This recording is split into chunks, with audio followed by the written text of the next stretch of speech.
let me just check that. Well, thank you everyone for joining this morning. I did want to do a quick round of introductions, and because I'm in, I've got the PowerPoint up, Audrey, I might need you to help me see the people that aren't on my screen, and we can just kind of call on people to briefly introduce themselves, share which town you're with, and if you do have a role in town, for example, being on the planning board or conservation agent. So I'm Kimberly McPhee. I'm the Land Use and Natural Resources Planner at the Franklin Regional Council of Governments. And I'm joined today by my colleagues Audrey Borowski and Allison Gage. So some of you may already know us through work that we've done in your communities. I did want to note that we are also joined, and you'll hear from them in a minute, by our two MVP or Municipal Vulnerability Preparedness Program regional coordinators. So I'm happy to have them as well at this first meeting of the Resilient Deerfield River Watershed Coalition. It's a project that is being funded by the state's MVP program. And so we want to say thank you for that. Thank you for funding this important work. So I can see Andrea Santos on my screen. Yes, I'm Andrea Santos. I'm from Charlemont. I'm on the Conservation Commission in Charlemont. And have not been, only been on it for about 8 months. Great. Well, thank you. Welcome. Brielle Gibson. Hi, my name is Brielle. I worked for the town of Rowe as their park manager. Wonderful. Janet Shays.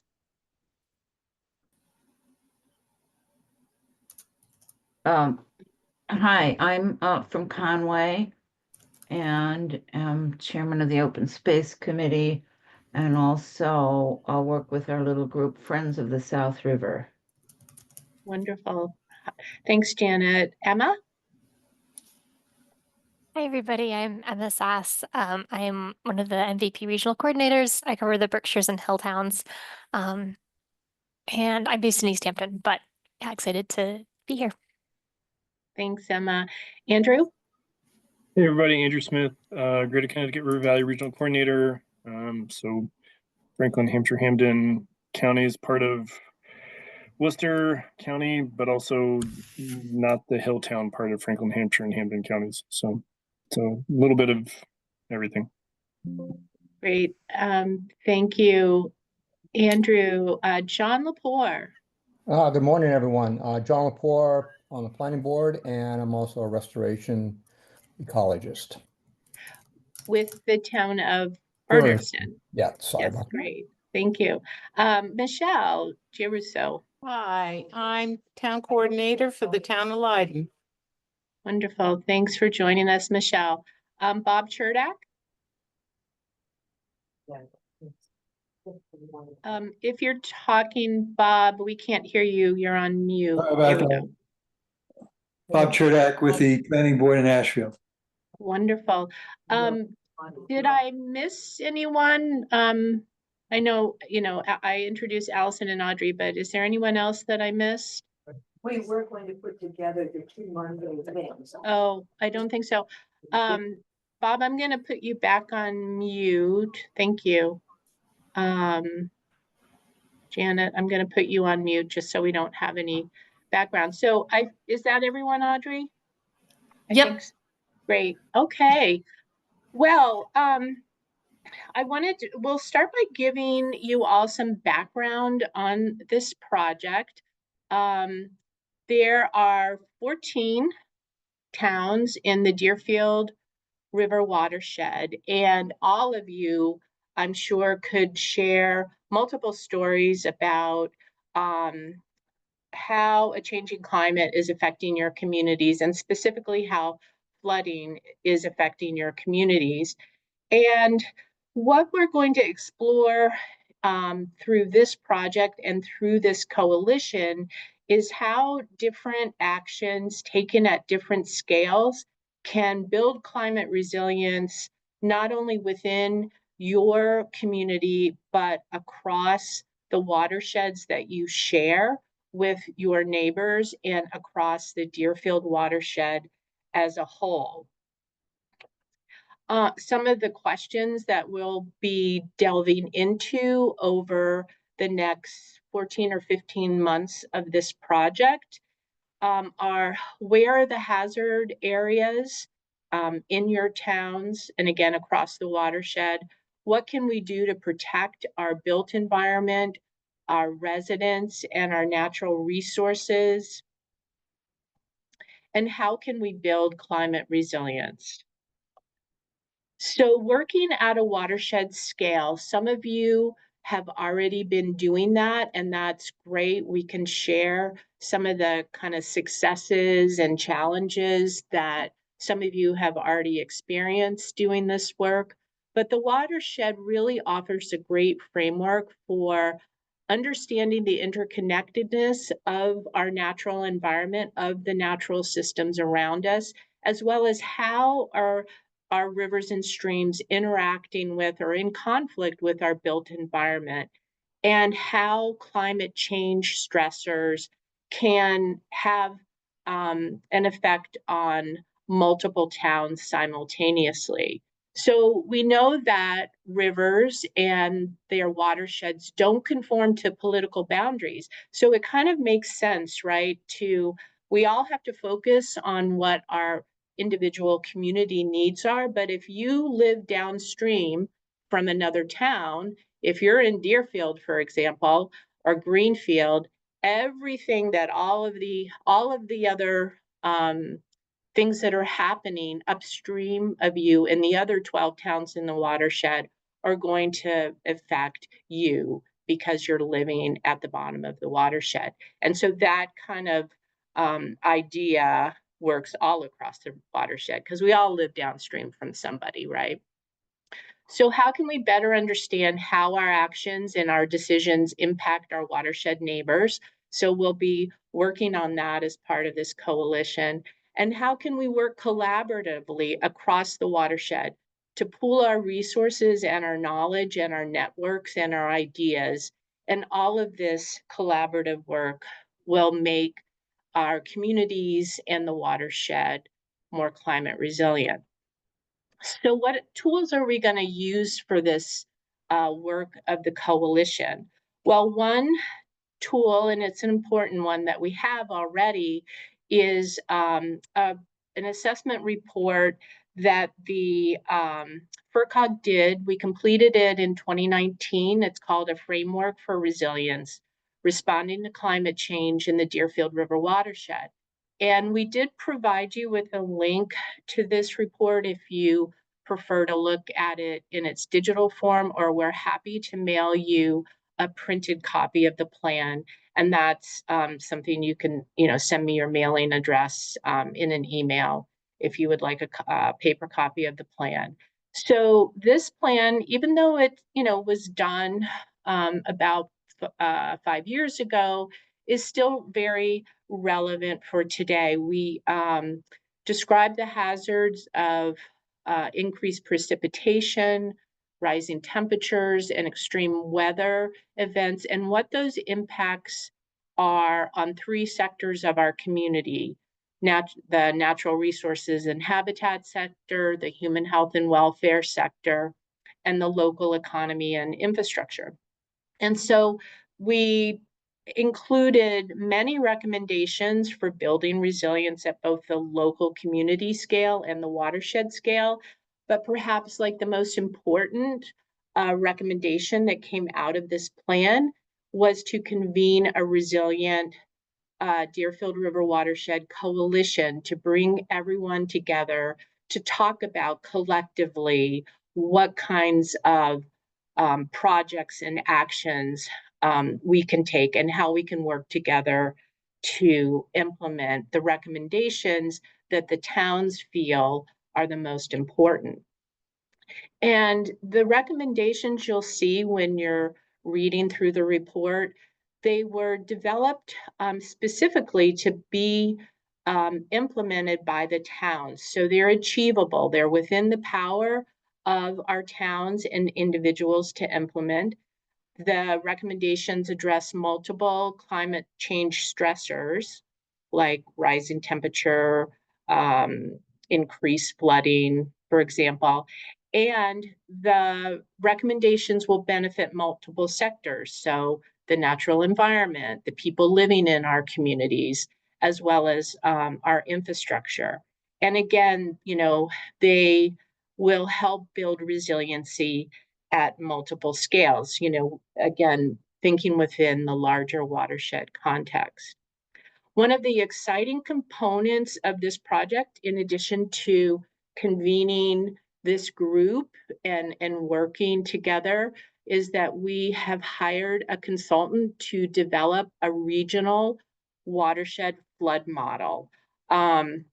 For the Deerfield River watershed. And that work is underway, and we'll be having a meeting in a couple of months with a consultant to brief everybody on their work to date and kind of the work plan for the next fiscal year of the project.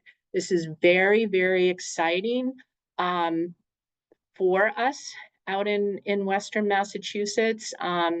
The Connecticut River, or I'm sorry, the Charles River Watershed Association has a regional flood model. The Neponset River Watershed has one. So having one done for a very important watershed in Western Massachusetts is super exciting.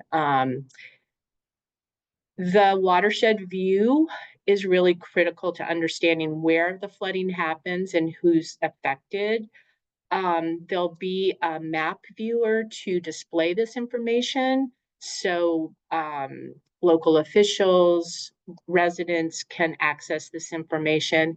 And so this is going to be a science-based tool that will help us evaluate the flood risk and identify, prioritize, and design projects that build flood resiliency. We have so much data and we've done so much work in the Deerfield River watershed. So compiling it into this interactive flood model is it's just really exciting. I know I've said that like 10 times, but it's going to be great. So the framework for resilience, this map shows the Franklin County portion of the Deerfield River watershed, and all these beautiful colors show the different, the smaller drainage areas, the kind of bigger subwatersheds, and you'll see, how many subwatersheds and drainage areas our towns share.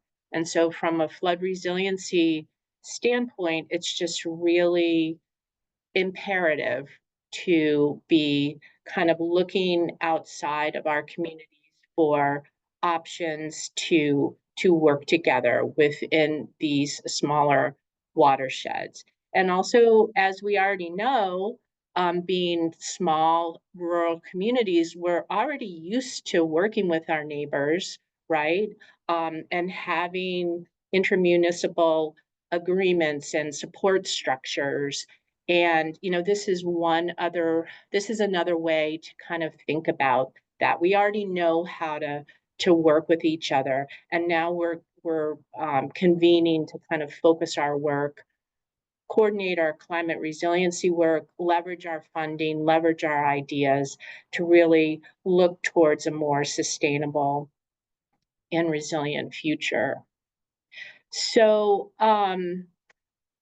we have a survey that we would like to share with you to gather some more information. And I will also say we have another interactive exercise, and we've also saved time at the end of this meeting because we want to hear your questions, hear your ideas, and have a discussion. So thank you if people are holding their questions or their ideas. I really appreciate that. And we did make time for that at the end of the meeting.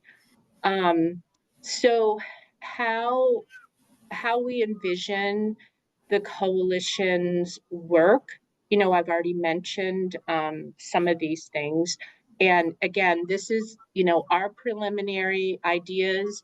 You know, this is really your coalition. And so we want to shape it around the tools that we have available and the data that we have available, but we really want it to be something that works for you.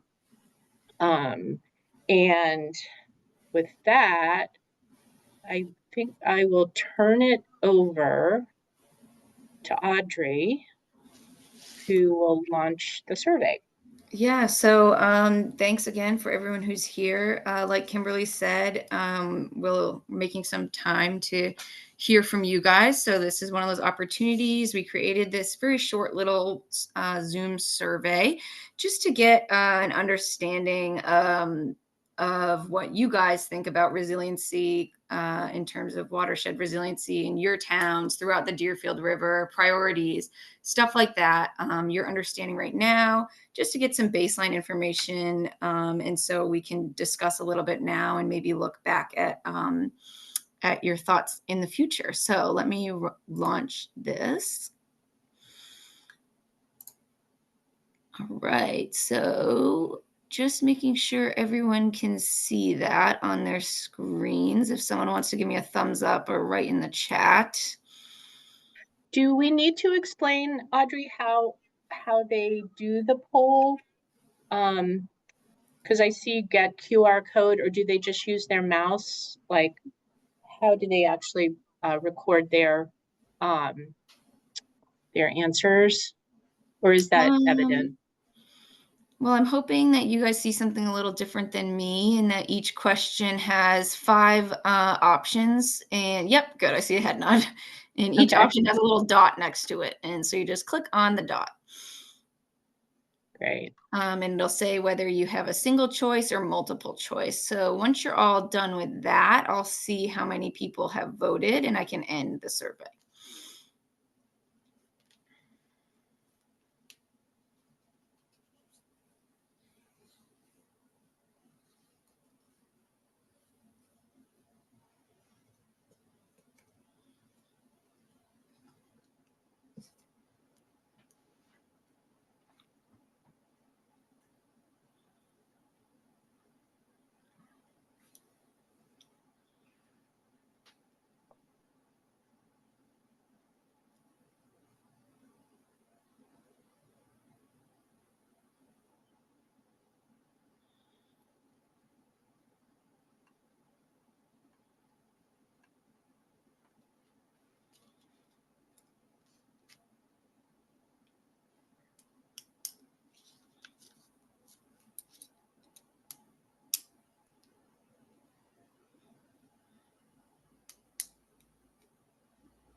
There we go.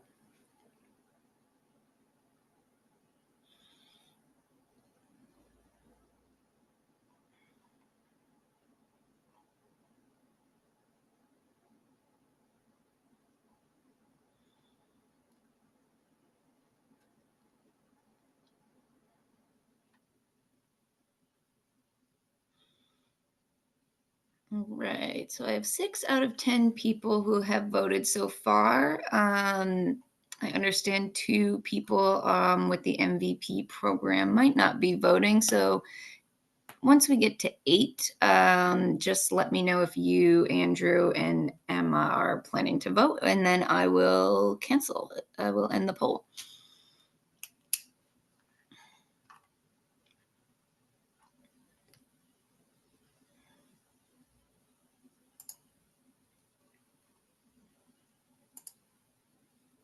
Right. Let me just check. 1, 2, 3, 4, 5, 6. All right, we have 2 more people. 6 people. All right, looks like we can end this and check out the results. So what do we got?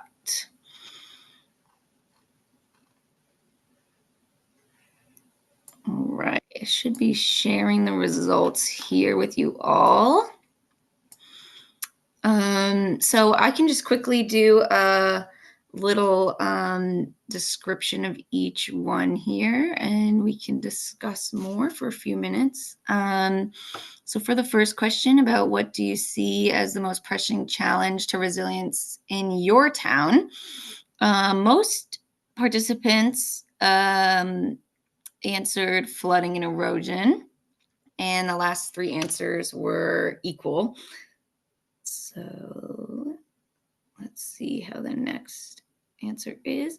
What do you see as the most pressing challenge to resilience in the entire Deerfield River watershed? All of the results were equal amounts. So it looks like flooding and erosion, habitat loss, and ecological degradation and infrastructure vulnerabilities were all equally important throughout the entire Deerfield River watershed. So still seeing flooding and erosion as important in the towns and the entire Deerfield, as well as a lot of other stuff. And question 3, what types of resilience projects should be prioritized for funding and implementation? You were able to choose 2 options here. And it looks like everyone chose restoring rivers, floodplains, and wetlands, which is what we love to hear. And even also important, everything else, but a lot of people voted improving stormwater and green infrastructure systems. Yeah, understanding the importance of that. And supporting climate resilient agriculture and forestry had a couple votes. Strengthening emergency preparedness and response had 1 vote. So everything was voted on, with the restoring rivers and floodplains being the most. Question 4, which of the following collaboration opportunities do you think would be most beneficial for towns working together in the watershed? Everyone voted on coordinating on floodplain and river corridor protection. And most people voted on joint applications for resiliency projects such as infrastructure upgrades. And 1 person said regional education outreach initiatives. That's good. And no one voted on the regional services. So emergency response, senior youth programming. And the last question was just about the framework for resiliency, offering whether you want a hard copy or digital. And I have 2 people that said hard copy. So if you wouldn't mind just chatting me privately, you can send me your mailing address and we can get that to you. So I'm wondering if when anyone was filling out these survey questions, if anything came to mind particular that you wanted to share in terms of flooding and erosion or any of these results that stuck out. Anything specifically, examples specifically in your town, and then we can move on to the next exercise.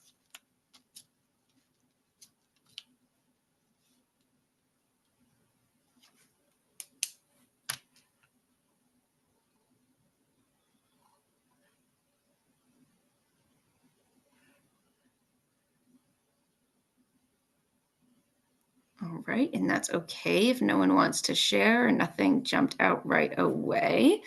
If you think of anything, you can just send it in the chat. But the next exercise is going to dive a little bit deeper into more place-based locations regarding resiliency projects in the watersheds in your town. So I'll stop sharing this survey and get rid of it. And Kimberly, forward the slide to the next topic, which is thinking like a watershed. So as we now all understand, based off of Kimberly's first few slides she went over, watersheds do not conform to our man-made municipal boundaries. They extend wherever they want. So as you can see in this picture here, these subwatersheds are crossing over many different towns. So we have Holly, Buckland, and Ashfield here as examples of having multiple different sub-watersheds crossing in multiple parts of their towns. So we use these 3 towns as an example because the FERCog has been working with them on resiliency projects in the Clesson Brook watershed to make that area more resilient, more climate resilient. And it's a really good example of multiple municipalities coming together, working with an external partner, us, to forward these resiliency projects.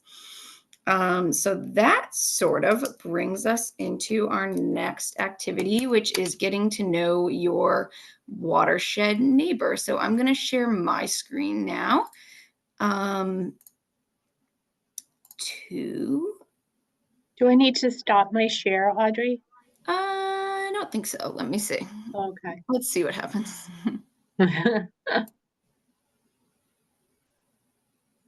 Right. How does that look? Oh, there it is. All right, cool. Yeah, you'll have to verbally tell me what you're seeing because I can't see you guys anymore. So I can see the map, so hopefully everyone else can as well. Yes, I see some nods in this. Yes, so I think we're all set, Audrey. Okay, great. So, like I said, we're getting to know our watershed neighbor here. So this is a map of all of Massachusetts. And you can see these purple different watersheds throughout the whole state. So this is how the state is broken down into their watersheds. So we're going to zoom into Franklin County here. You can see a very faint outline of all of our municipalities in Franklin County. So we're just going to zoom into that area, and then we're going to turn off the big purple watersheds throughout the state. And you'll see this very faint Franklin County, and now you'll see this blue watershed with all these sub watersheds outlined, and that's the Deerfield River watershed. So you'll notice as I zoom in a little bit more and your computer loads that there are different towns with different sub watersheds crossing throughout them. So just like we showed in the example earlier with Ashfield, Buckland, and Holly, having the Clesson Brook project that they all work on, other towns have other sub watersheds going through them. So for this activity, I'm going to just turn on this layer. I thought it would be fun to talk about different improvements that you could see in your watershed or problem areas that you come to mind when you think, okay, Leiden has this constant flooding area along this section of Green River Road. So we're just going to put a little location dot there. And I'm just going to say right here, there's really bad flooding and erosion, and it never gets better. So we put the dot there and we take a little note and we submit it. And we can do this throughout the whole county. So I'm hoping you guys can shout out to me or write in the chat different areas that come to mind in your town, even if you just have one. So I'm looking for areas of either resiliency improvements, constant problems that could be improved, or yeah, just future planning. And the point of putting everything on the screen with the dots is to see how this problem or improvement can affect your neighbors, your neighboring town in your subwatershed, and also if there's any correlations between density of locations with resiliency problems or improvements. All right, so send them to me, or you can just tell me out loud. Audrey, this is Michelle from Leiden. Yes. Further up the Green River, we've had big issues. Hurricane Irene comes to mind. Okay. That's still a potential because we have no control over what happens in Vermont. Mm. And it took out, you know, a bridge, a house, took out lots. So that's a potential because, you know, nothing has been actually repaired further up. They've stopped some erosion, but I can see it happening again. Okay, so I'm just gonna drop a dot where I'm still in Leiden, I believe, Yes, you are. and make that note.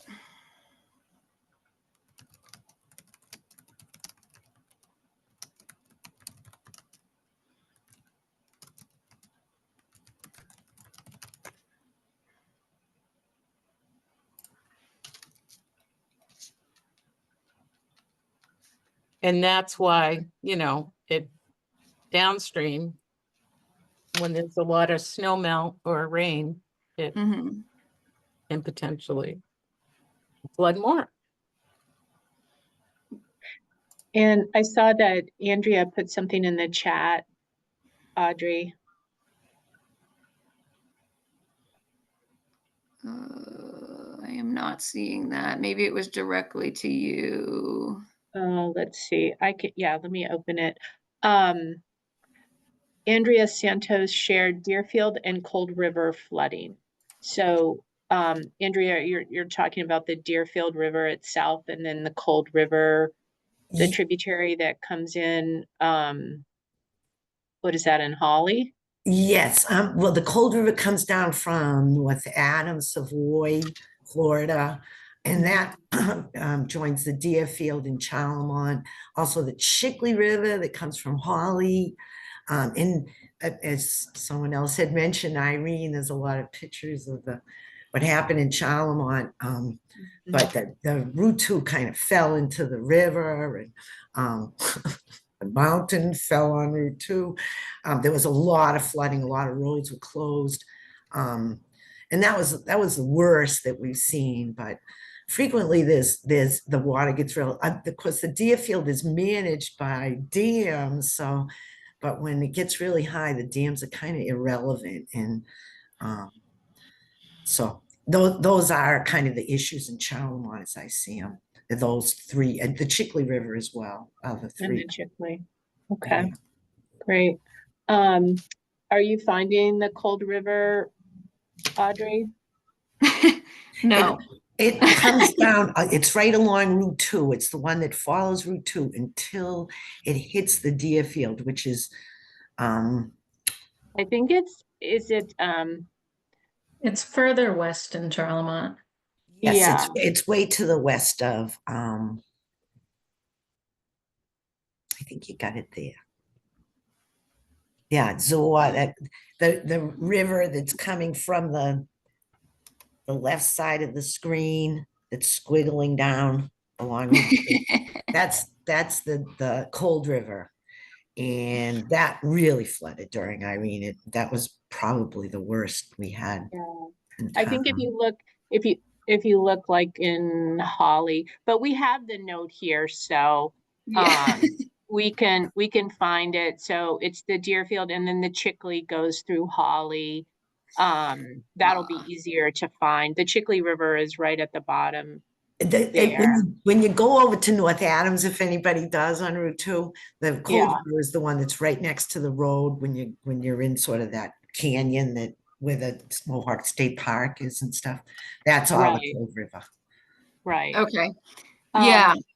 And that, we're getting a lot. So Janet offered Shelburne Falls Road and Conway flooding and erosion. So part of this, like, this is a little clunky trying to do this on Zoom, like in a remote meeting, like it takes a while for things to load.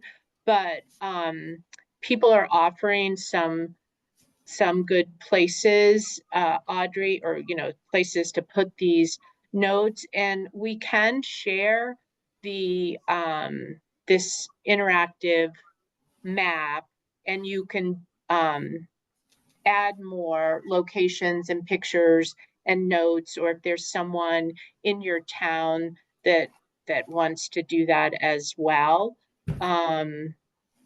Let's see. Bob offered Apple Valley Road, lost 400 feet of the road itself due to flooding from Irene. Jessica asked if we could get a better list after this meeting. Absolutely. There's a large landslide that has happened in the Green River Conservation Area, just between Murphy Fields and the Green River and Greenfield. And then Janet offered Main Street Bridge in Conway and the South River flooding. Adams Road, there's a washout in Conway. So this is all great, and we can populate the map and then share the link. If it's easier for people just to send me an email as you think of other places, we can populate the map with the information and then share that at the next meeting, because I know it's not always easy to navigate these things if you don't do them every day in your job. But it is a nice way to just consolidate, like Audrey said, consolidate the information, and then everybody can look at it together. Yeah, thanks for all the responses. We were hoping to get a lot, and that this would be the outcome. So I'll take all these and I'll do this. I'll do this throughout the meeting and throughout the next couple days, and send out the link to this. So so that way you can add more as they come to mind, or I can add more for you, and then we'll be able to use this map throughout our meetings over the next year plus, and be able to reference it for coming up with these priorities. So this was sort of like a brainstorming exercise. Why are you here? What was the reason you decided to come to this meeting? Think of that one thing in your town, or those couple of things in your town. And then we'll be able to keep referencing it, checking on your watershed neighbors and seeing how it relates to them. So this is great. Thanks. You can keep, yes, I did receive your location in Bernston, John. I just got your message. I'm seeing these comments, and I got some from Brielle privately. Brielle, John. Yep.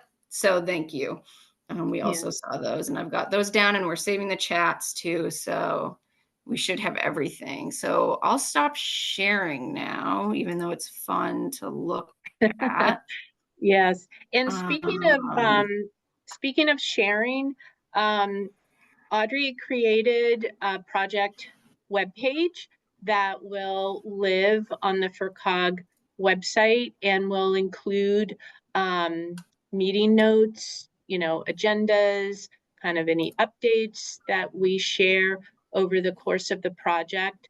So once, and we can send out an email and let you know when things have been updated. So when all the information gathered at this meeting is kind of assembled and ready, we'll let you know, and you can go on the website and check it out. Yeah, So I'll send a link to that in the chat. let me see. I need to get back to my presentation. Let's see. So can everyone see the Clesson Watershed slide? Yes. Yes. Great. Thank you. Okay, I need to wake my computer up. Went to sleep. There we go. So we want to be thinking about kind of what are the desired outcomes of the work of the Resilient Deerfield River Watershed Coalition. And again, we have between now and June 30th of 2026. So that's roughly like 15 months of time. And we're hoping to meet on a regular basis once a month, and we'll talk about that in a minute, about setting that schedule. But I wanted to share just some preliminary ideas for you to consider as desired outcomes, because we really should be framing this work, at the beginning, right? And so we all know what we're working towards. So we did some research and looked at the work of other watershed groups and coalitions. And thought about a way to frame that for you to consider. So for example, at the end of this project, the coalition will have accomplished the following list. We've got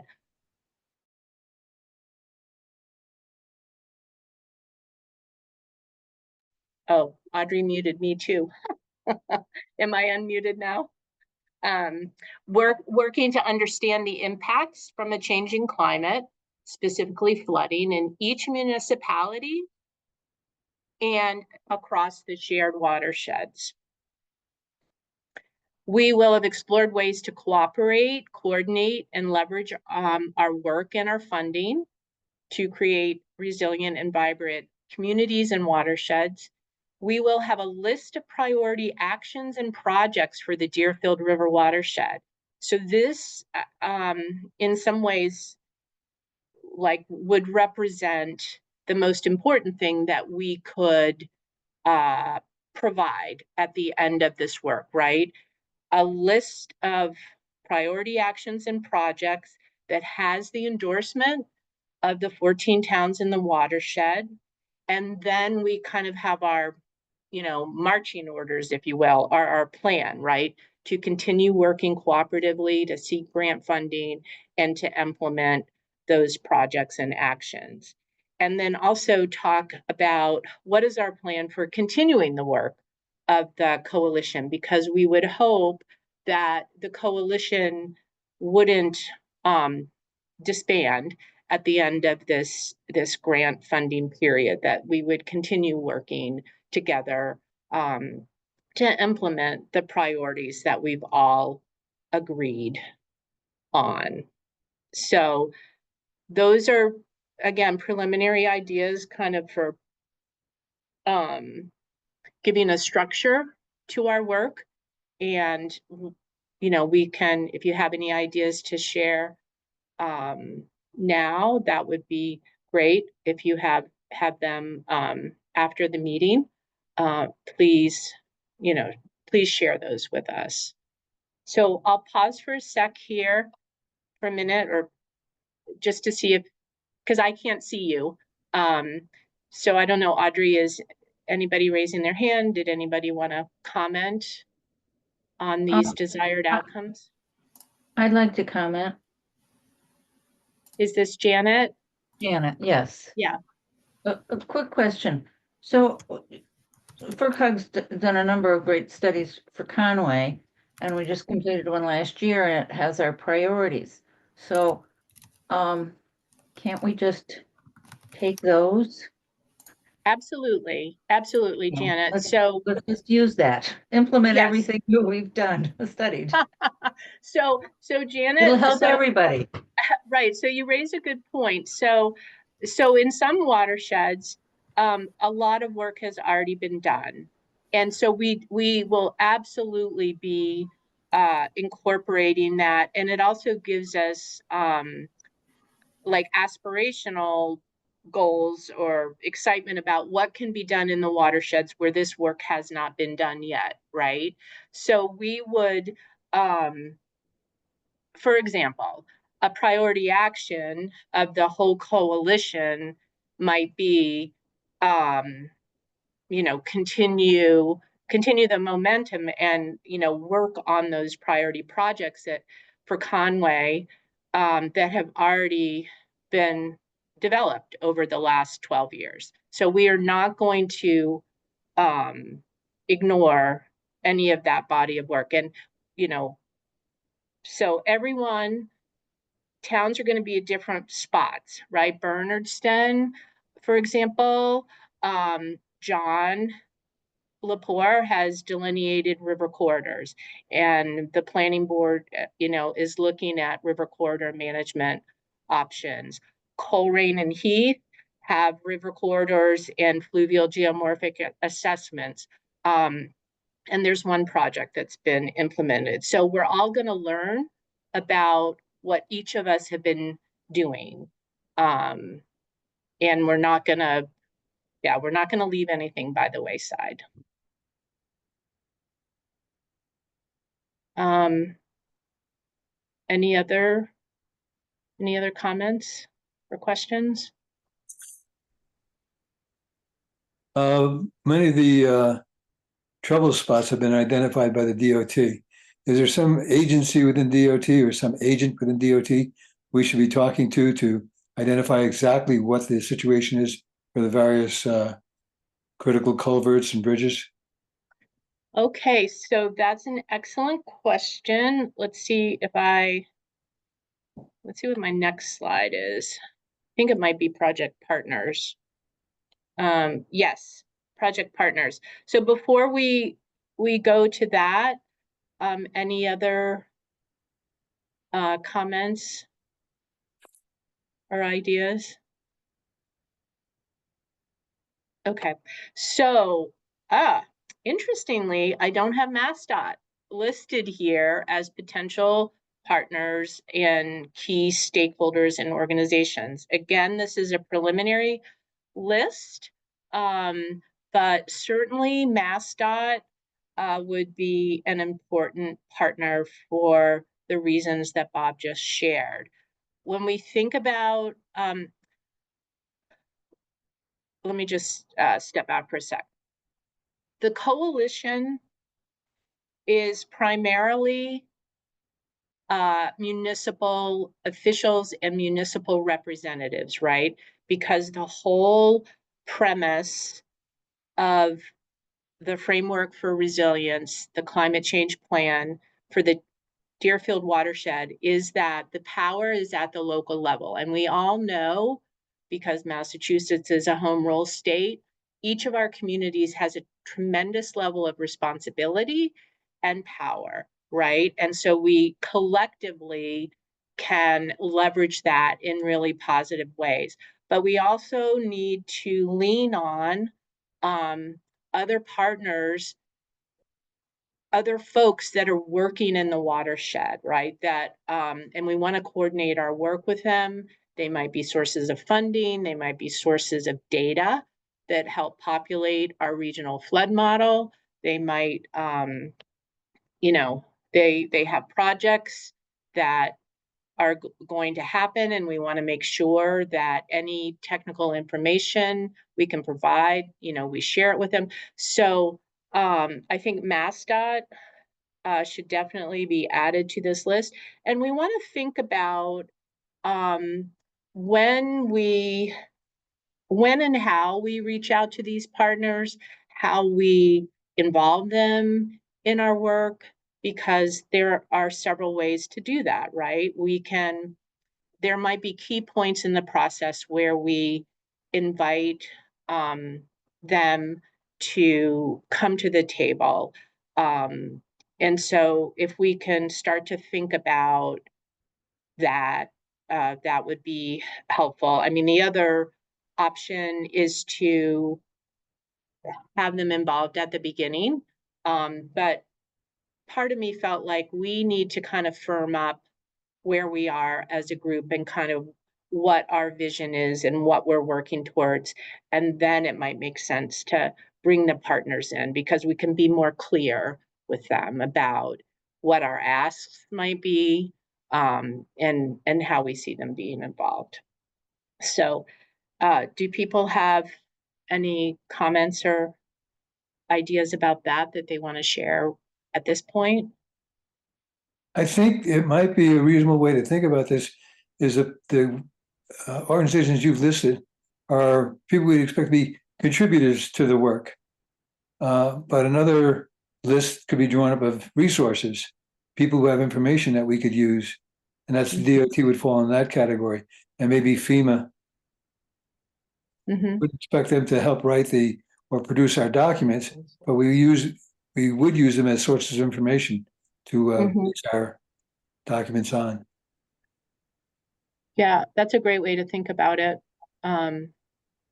Think about the different lists, and maybe when they would be asked to, you know, support us or join in the work.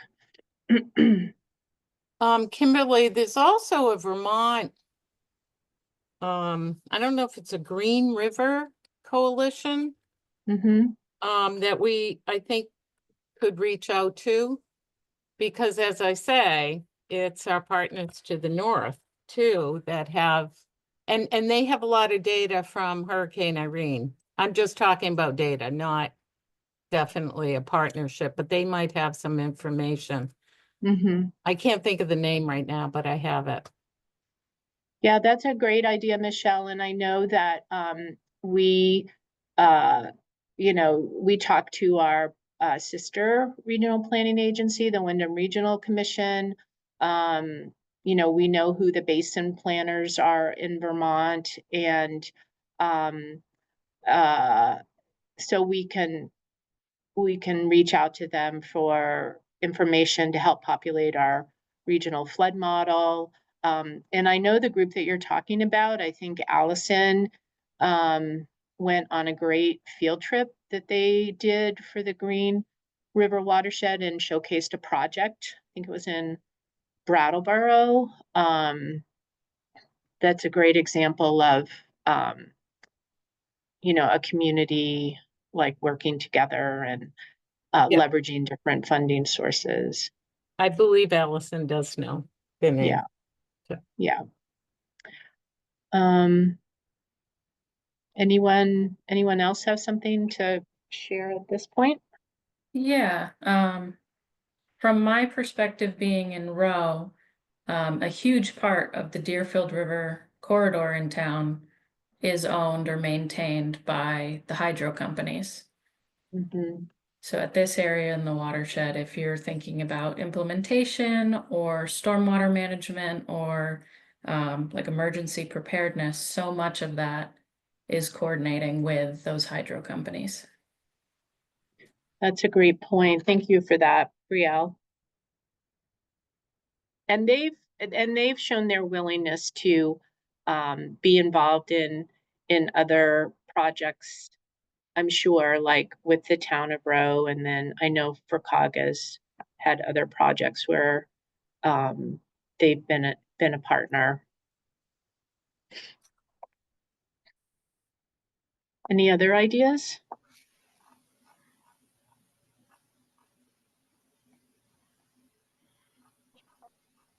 Great. I'll move on to the next agenda item, which is next steps and homework.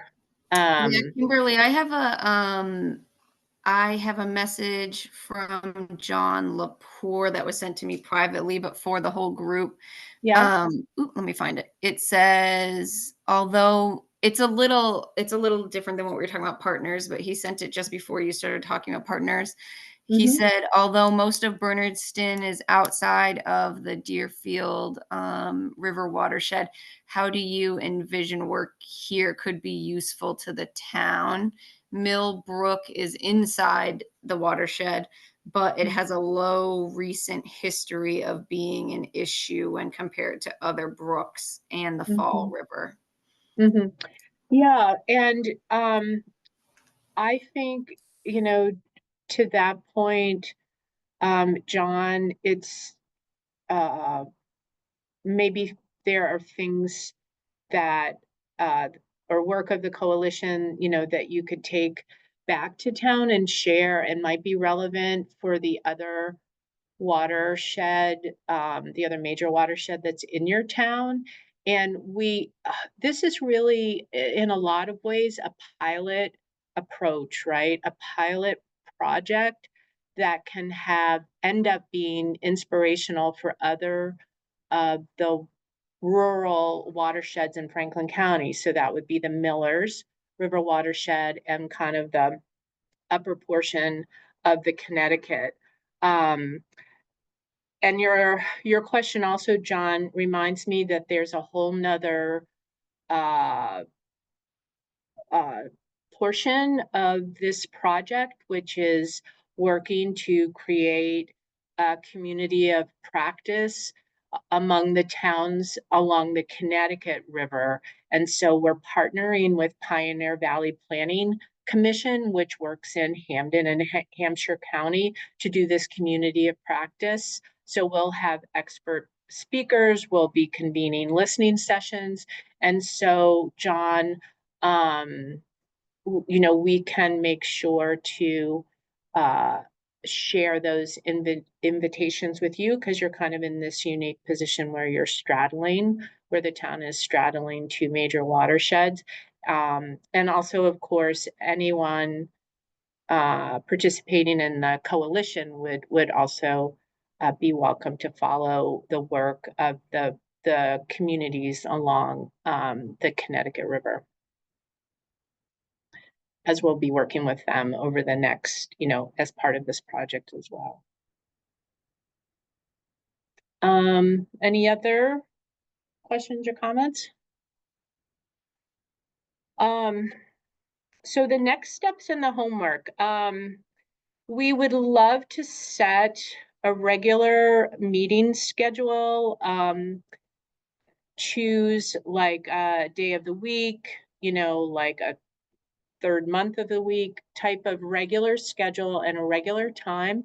We understand that not everyone is going to be available for every single meeting, but we do think that it helps keep the momentum and, you know, to have a regularly scheduled meeting. So I guess the first question I would ask is, did this time block 11 to 12:30, and it looks like we're going to end early today, actually, but is that a convenient time for folks? And again, I can't see you, so maybe you could do a thumbs up or something that Audrey could see.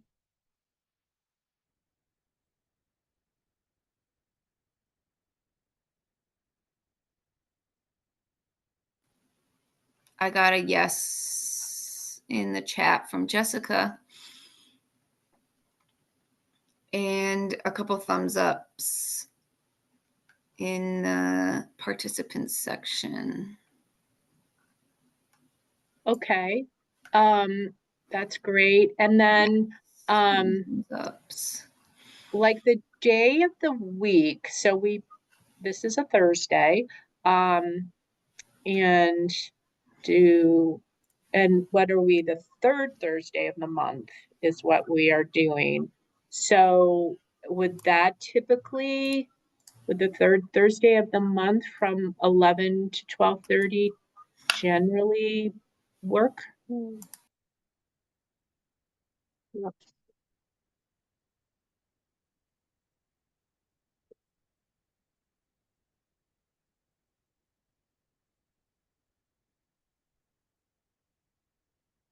Yeah, I'm getting yeses from similar people. Okay.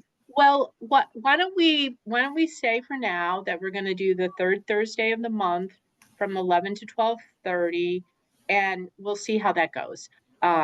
We can always make some modifications to that, but at least between now and June 30th, which is the end of this fiscal year, it would be great for us to go ahead and set those meetings, send the invites, and you know, again, we can always change our minds later. But thank you for that. So it'll be the third Thursday of the month from 11 to 12:30.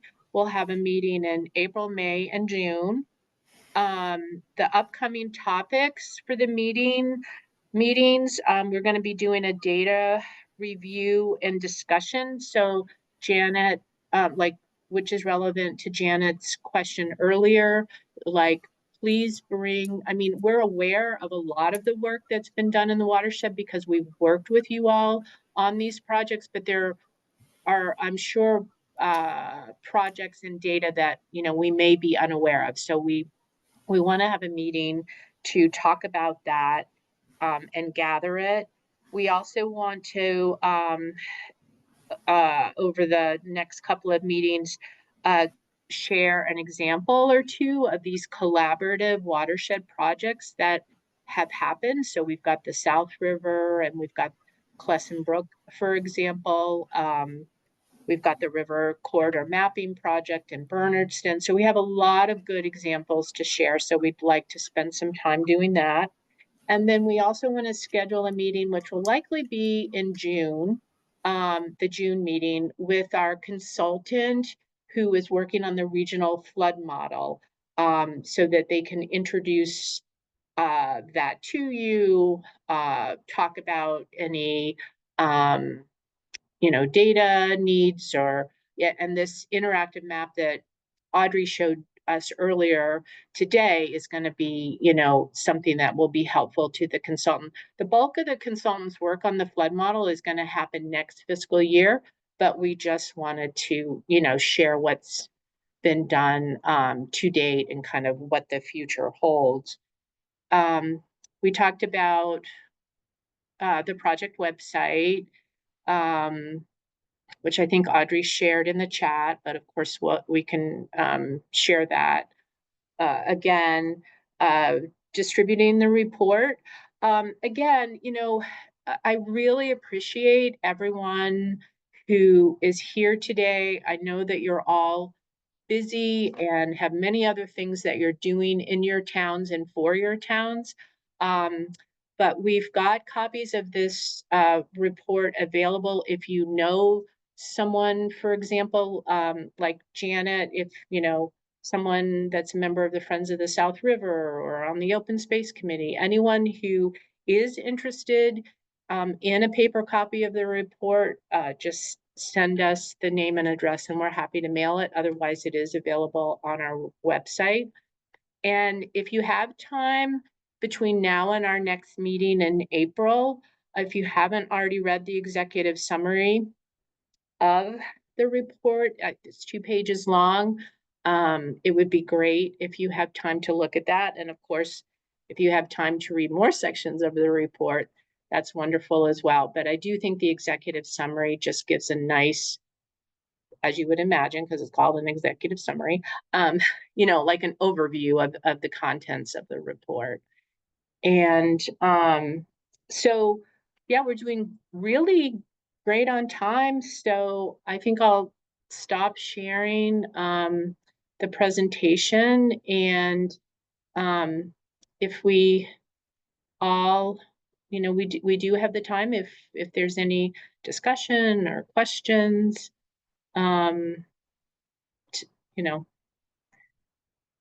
speak up.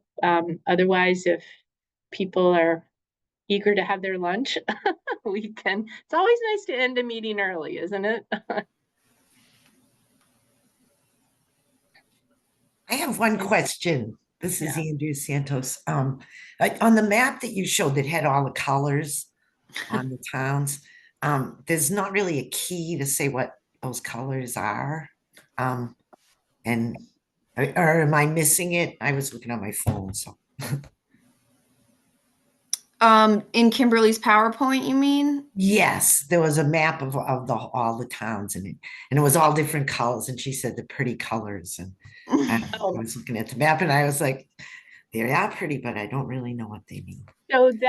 So yeah, it was very hard to read on the screen, but that map is in the report, Andrea. Okay. And when we post the PowerPoint to the website, the project website, then you'll be able to see it and blow it up.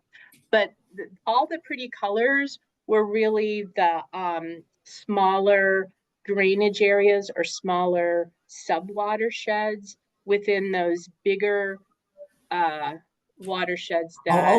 Okay. So it differentiates the watersheds. Okay. Yeah. That's very helpful. Exactly. Thank you. I got a question in the chat from Jessica saying, will the MVP funding also go towards the priority projects? I know the consultant will be paid through that. So we will not be doing any implementation with this planning or with this grant that we have now. It's like a grant for a planning project, but as part of the coalition's work to prioritize the projects for communities that don't already have priority projects. The consultant, part of their scope of work does include identifying additional projects. So I think that was maybe a convoluted way of. Jessica, did I answer your question? So new projects will be identified as part of the regional flood model. But I think beyond, they won't be identified beyond kind of like a conceptual design. Does that Yes, answer that your answers. question? Yes, it does. Okay. Thank you. You're welcome.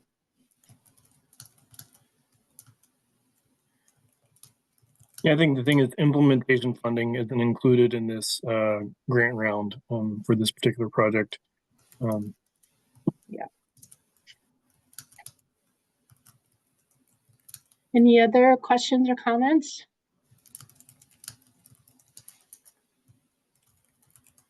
All right, well, I think we'll close out the meeting, and thank you all for coming. Thank you to our great regional coordinators for the MVP program, Emma and Andrew. And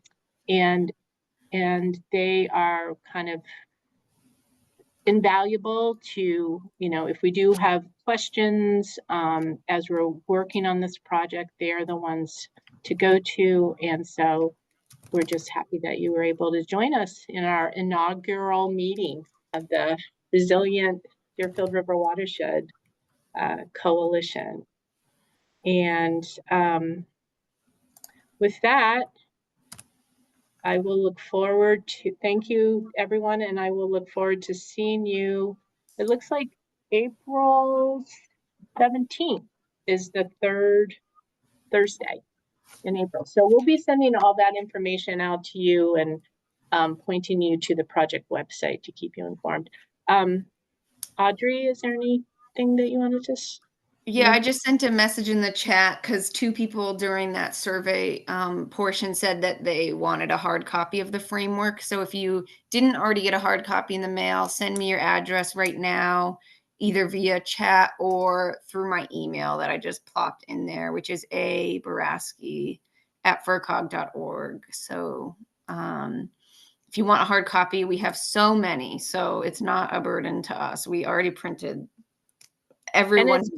It's beautiful. I have to say, it's a beautiful document in its printed form as well as its digital form. So, yeah.